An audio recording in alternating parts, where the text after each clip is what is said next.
test my patience! Another suffocating wave of his dominant alpha Thera slammed against the wood. I was the daughter of the late Alpha King. My bond with Alpha Ryker of the Blackridge Pack was supposed to be the moon goddess's greatest blessing to his lineage. Yet, the moment my carriage rolled up to the packhouse gates, the illusion shattered. A low-born she-wolf knelled on the frozen cobblestones, desperately clutching a pup to her chest. Ryker blocked my path, clad in his ceremonial alpha doublet. Seraphina, listen to me. Elara saved my life at the borders. She bore my son. The rogues are hunting them, and she has nowhere else to go. This changes nothing between us. You are still my Luna, my chosen mate. But as an alpha, I cannot turn away my own blood. Gasps rippled through the gathered pack. Before I could even part my lips, Ryek's grandmother stepped forward, her voice cutting through the silence. You live a life of absolute privilege, Seraphina. Surely your royal pride can tolerate granting sanctuary to the woman who kept our alpha alive. Know your place, little bird. The king's laws end where the Blackridge borders begin. You will allow her shelter today, or you can run back to your court with nothing but a hollow title. Protect the bloodline, Luna! I looked down at the child, then met Ryer's anxious gaze. And then I smiled. I slipped the moonstone bond cuff off my wrist and let it clatter onto the seat. The very token Blackridge had sent to claim me before this farce of a ceremony. Alpha Ryker, if you want to bet astray, be my guest. I won't stop you. But this alliance was supposed to be a sacred mating ceremony, not a public circuit. Do you really have to make a scene on our mating day, Seraphina? There was no warmth of a fated mate in his eyes, only the lethal glare of a beast whose authority had been challenged. A scene. You let a low-blend rogue ambush my arrival and humiliate me at your gates, and now I'm the one ruining the day? Ryer's jaw flexed, the aggressive alpha act instantly melting away into a mask of tortured guilt. You know nothing about the hell of the borders, Seraphina. When the rogues has ambushed us, Elara threw herself in front of a blade meant for me. If it weren't for her, my blood would have stained the snow. She risked her life for me. She was forced to live as a hunted outcast while carrying my pup. If I turn my back on her now, I don't deserve to be an alpha. He spoke with a sickening wave of martyrdom. Around us, the pack's murmurs shifted. I could smell the sharp turn in the air, the metallic tang of hostility fading, replaced by a cloggy wave of sympathy drifting towards the trembling stray in the dirt. Sensing the crowd's shifting loyalty, Elara seized her moment. Perfect. Crystalline tears spilled down her pale cheeks. Ryker, please, don't fight with your Luna because of me. Please, Luna, I ask for nothing for myself. I will be a servant, an Omega, anything. Just, please let my pup be claimed by his father. Let him have a pack.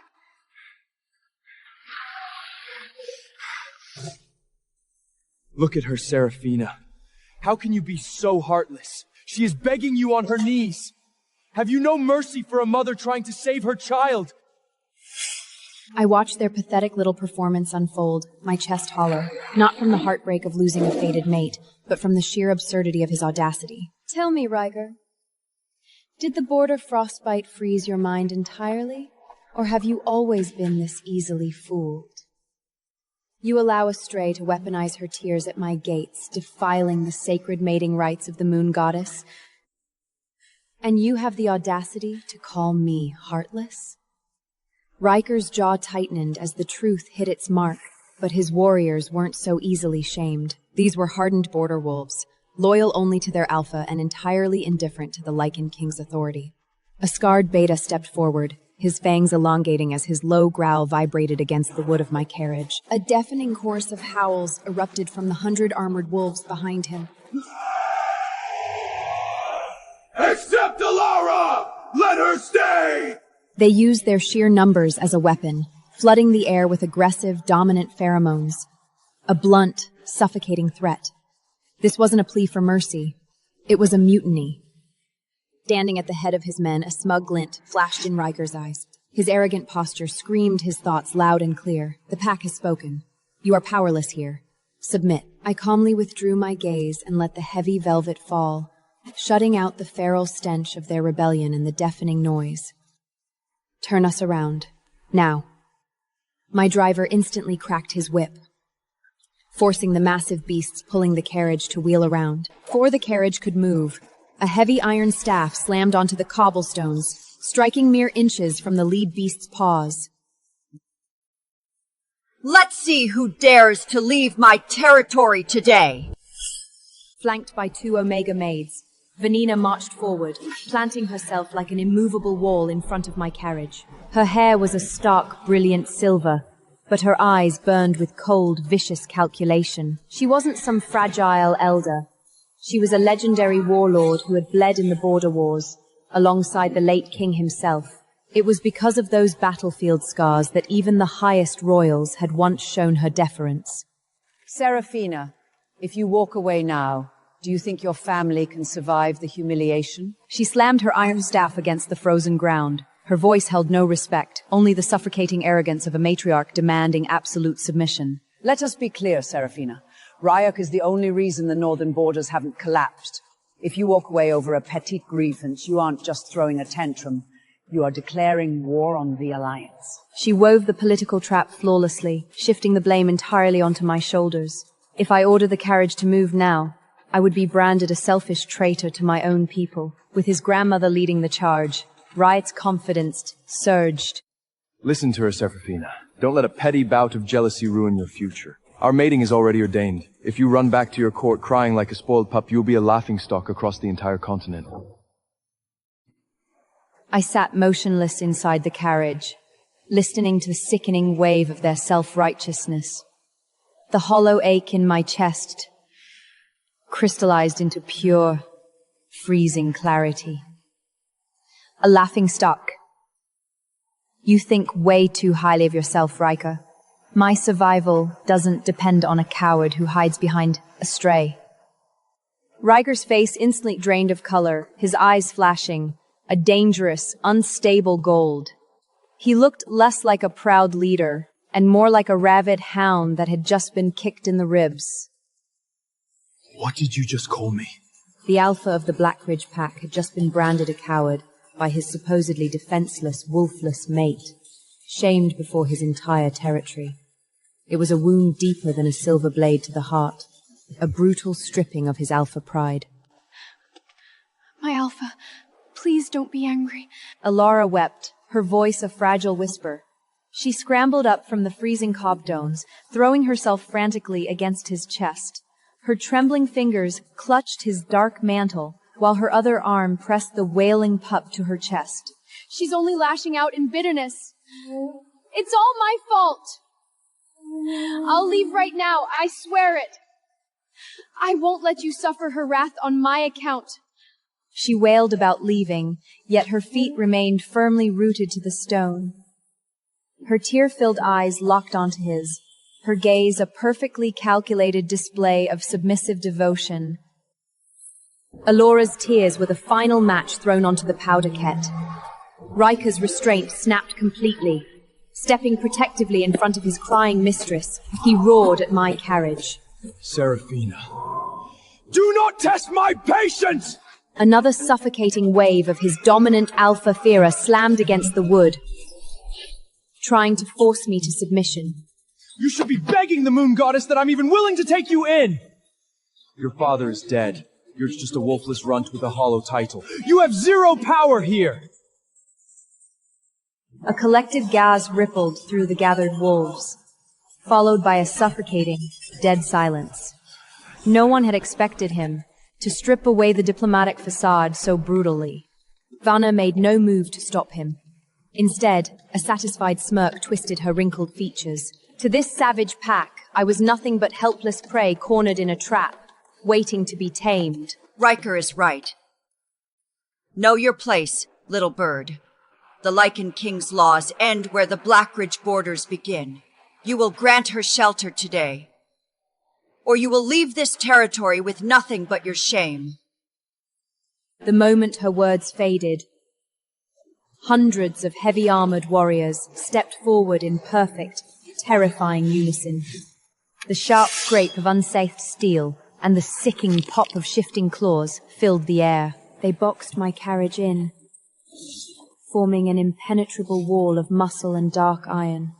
The scarred beta glared at my driver, his feral posture promising a torn throat if the man so much as twished the reins. Step down from the carriage. Do not keep our guests waiting any longer. The air grew thick, heavy with a suffocating hostile pressure as the Blackridge warriors hemmed us in, cutting off any hope of retreat. My driver trembled violently, his knuckles stark white against the leather reins, too terrified to even draw breath. These were the so-called fierce warriors of the north. This was the honorable mate my father had chosen to test. Glancing at the glimmering blades through the carriage window, a cold, bitter amusement washed over me.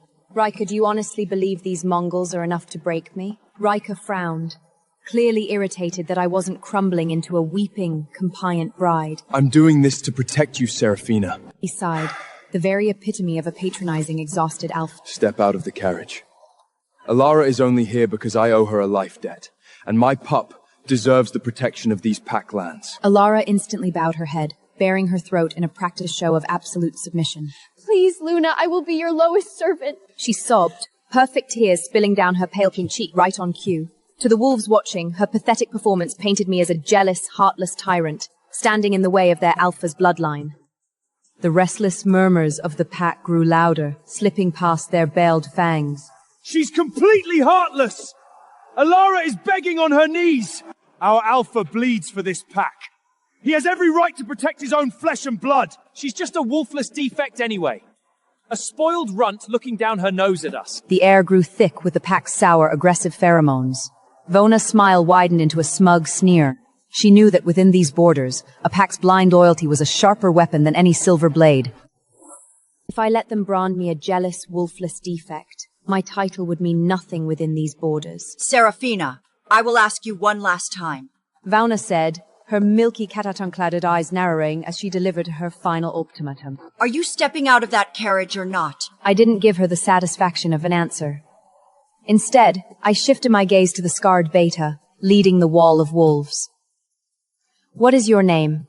The beta blinked, caught off guard by my composure, but emboldened by Ryer's presence, he squared his heavy shoulders, his voice booming across the courtyard. I am Beta Kale of the Vanguard. Good. I nodded, keeping my composure flawlessly. Tell me, Kale, do you know the penalty for threatening royalty? Kale bowed laughing, the sound echoing off the stone walls. Luna, I only answer to my alpha. While you were pampered in the capital, our alpha was ripping out rogue throats in the mud. Even if the late king stood where you are, I would still fight for my alpha. It was blatant, undeniable treason. Yet Ryker made no move to correct him. Instead, he puffed out his chest, radiating snug pride. This entire pack belonged to him, bound to his sole command, and he was using their blind pack-manel devotion as a noose to tighten around my throat. An alpha's howl indeed, I murmured, tilting my head. Beneath the heavy folds of my velvet cloak, my fingers tighten around the ancient Lycan crest hidden in my palm. You certainly know how to keep your dogs on a leash. Ryker. Naturally. Ryger sneered, drawing himself up to his full height. Stop this stubborn game, Seraphina. Get out of the carriage now, and let's finish this ceremony with some dignity. Don't force my hand, or you'll regret. He lunged forward and violently ripped the curtains open, grabbing for my arm to drag me out. Step down! He barked. His eyes burned with naked contempt, viewing me not as a fated mate, but as a fenceless, wolfless trophy he had already conquered. Behind his back, Elora's lips curled into a smug smile. Vanya tapped her iron staff against the coltones, waiting for the exact moment I would be dragged to my knees. I didn't even flinch. I simply watched his hand close the distance between us. But the exact millisecond his fingertip brushed my sleeve,